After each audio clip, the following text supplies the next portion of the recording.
Kali ini bersama saya Tia. Pada Sigma Talk kali ini, gimana nih kabarnya Sigmania? Jangan lupa minum air putih yang cukup dan jangan lupa berolahraga.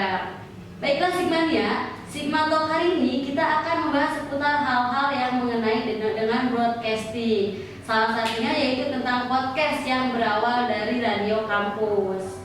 Nah, kali ini kita akan membahas peralihan Radio Sigma ke podcast. Apalagi Sigmanya udah gak asing banget kan denger yang namanya podcast. Bersama narasumber yang udah kece badai banget nih. Untuk lebih lengkapnya sudah bersama Pak Produser kita yaitu Bang Hayatul Rizky. Beliau adalah salah satu ketua divisi broadcasting di LPM Sigma. Dan gak usah panjang lebar nih, kita langsung aja ngobrol-ngobrol santai. Oh iya, gimana kabarnya nih Pak Produser? Alhamdulillah sehat, baik. Sehat. Sibuk apa aja nih sekarang Pak Produser? Untuk kemarin sih sempat jadi panitia ini KPPS di rumah. Sibuk banget ya kemarin-kemarin. Lumayan. Oke, tanpa panjang lebar, langsung aja topik kita hari ini yaitu ngebahas tentang peralihan radio ke podcast. Bang, kenapa nih pengguna radio sekarang banyak beralih ke podcast? Kenapa banyak? Beralih ke podcast dari radio. Kalau untuk anak-anak usia kita nih, terutama untuk mahasiswa nih, kenapa pada milih podcast? Yang pertama, podcast itu lebih jangkauannya lebih luas. Terus di podcast itu bisa diakses melalui handphone tanpa tidak mengganggu ini frekuensi. Kalau di radio kan frekuensi nih, kalau kita goyang dikit aja suaranya agak denger ataupun rucek gitu tuh. Terus di podcast sendiri kita bisa memilih gitu.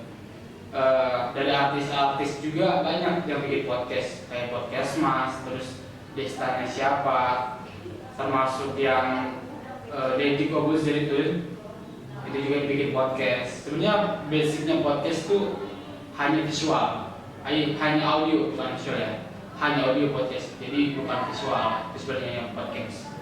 Terus kenapa radio kurang diminati? Yang pertama, kalau menurut saya sendiri radio itu agak ribet ya, karena kita harus cari tempat yang enak dulu buat dengerinnya biar frekuensinya juga bagus, terus juga frekuensinya terbatas gitu.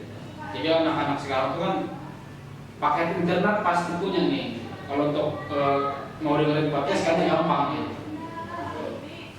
Jadi ke radio itu kurang gitu ya Bang ya? Karena podcast lebih gampang sih gitu. Podcast juga lebih jangkauannya lebih banyak. Nah, lebih luas gitu. Terus kenapa nih LPM Sigma sekarang lebih beralih ke podcast? Padahal dulu kita tuh punya radio Sigma. Sigma itu punya radio namanya Broadcast Sigma FM. Frekuensinya itu 92,5. Itu sempat ketika saya masuk Sigma juga dulu pas semester 3 itu 92,5 Sigma FM itu masih sering diucapkan ketika kita siaran. Tapi di Sigma tuh nggak ada pemancarnya gitu. Jadi sebenarnya kita punya program-programnya doang. Sedangkan untuk pemancarnya buat frekuensi biar dengar orang banyak itu nggak punya. Jadi hanya sebatas latihannya saja gitu. Kita punya programnya, terus kriteria programnya seperti apa, tapi tidak bisa didengar oleh mahasiswa lain, nggak bisa didengar oleh orang banyak. Makanya kita inisiatif pindah ke podcast. Yang pertama, podcast itu lebih bisa dijangkau oleh mahasiswa, bisa dinikmati, terus karya kita juga bisa dinilai orang gitu, orang banyak juga tahu. Terus gampang bikinnya gitu, nggak ribet, pakai HP juga bisa, terus diedit di aplikasi edit suara ataupun di aplikasi edit video juga bisa. Nantinya dari hasil audionya diekspor lagi biar bener ke audio. Kan kalau dengan master kita edit suara, bentuknya video nih, nanti diekspor lagi pakai batas tambahan biar jadi suara MP3. Terus apakah peralihan dari podcast ke radio ini ada inovasi, apa emang ada masalah dari radio Sigma itu sendiri? Seperti yang udah dibilang tadi ya, yang pertama biar bisa didengerin banyak orang gitu.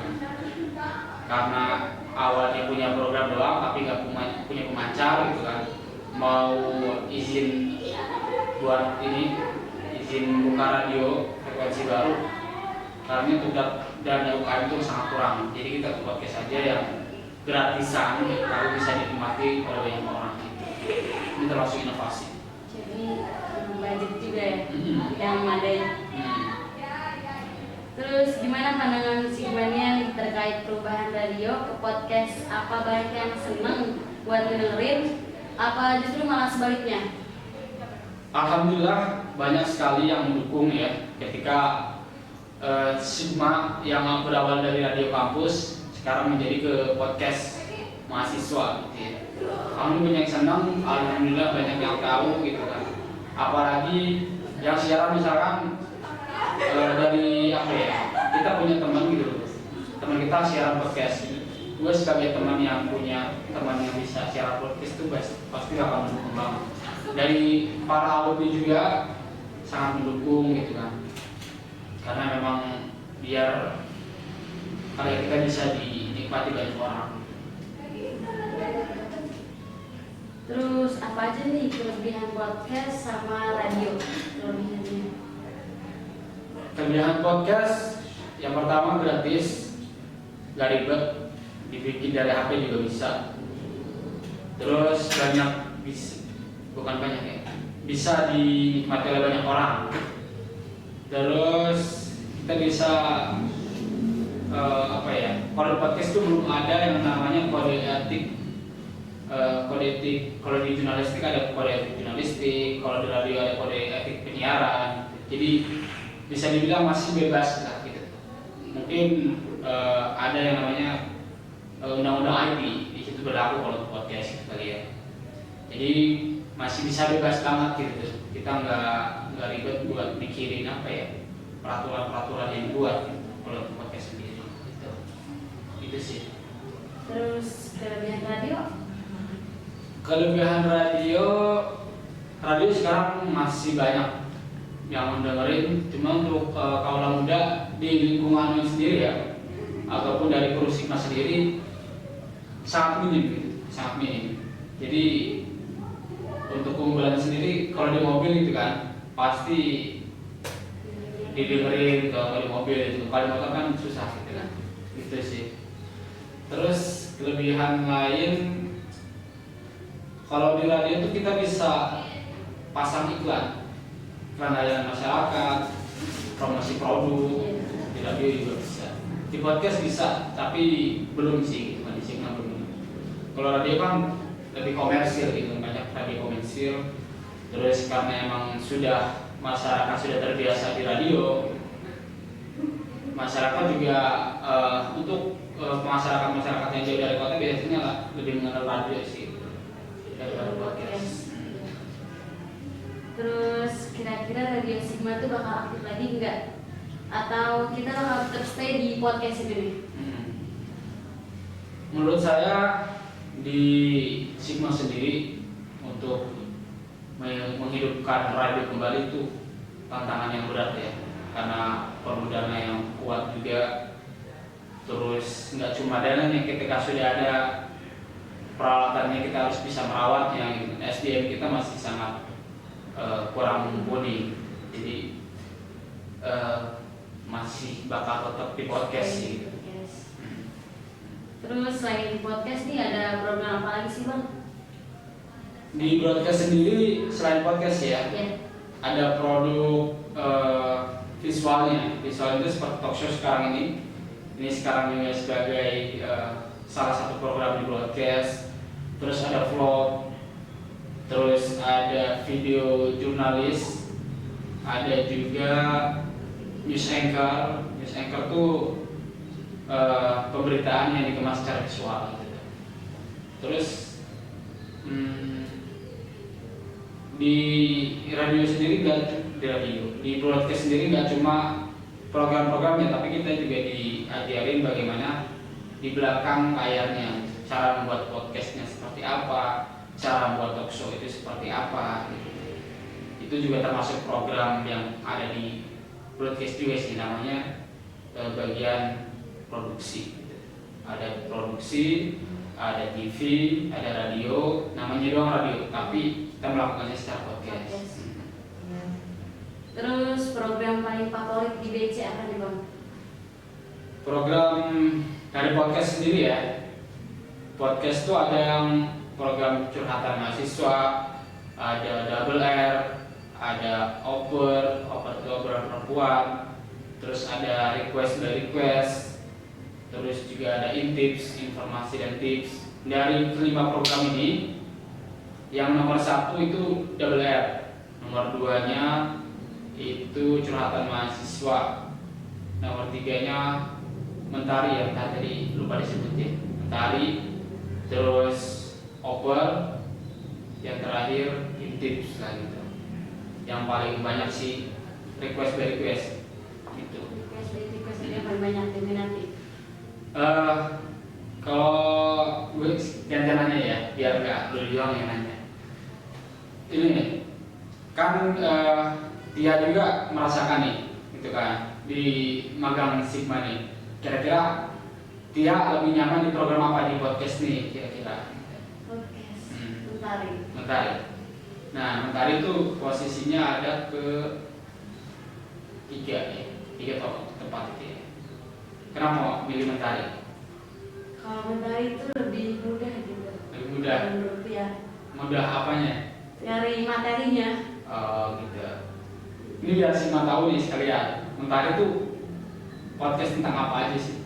Mentari itu yang pagi hari. Jadi di segmen yang pertama itu kadang kita bahas tentang tips-tips kesehatan kan.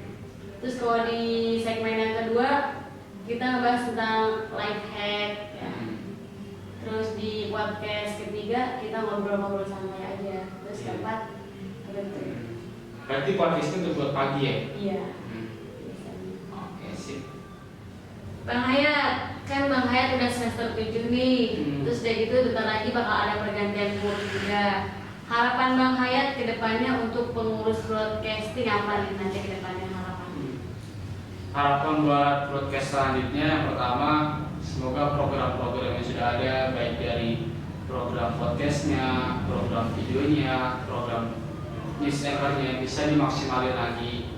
Bikin kontennya juga harus bisa promosinya, jadi nggak cuma bikin doang, tapi kita harus bisa promosi juga biar banyak orang yang tahu, banyak orang yang menikmati. Terus banyakin inovasi baru, bikin program baru, bikin konten baru, biar gak monoton, biar ada sesuatu yang selalu baru di Sigma ini. Jadi harapannya lebih baik aja. Baiklah, itulah tadi obrolan singkat bersama Pak Produser kita yang Masya Allah luar biasa ini. Semoga bisa menambah wawasan kita hari ini. Makasih banget sama Pak Produser yang sudah nemenin Sigmania hari ini. Saya Tia pamit undur diri. Sampai jumpa Sigmania. Kulil haq wal qadar. Wassalamualaikum warahmatullahi wabarakatuh.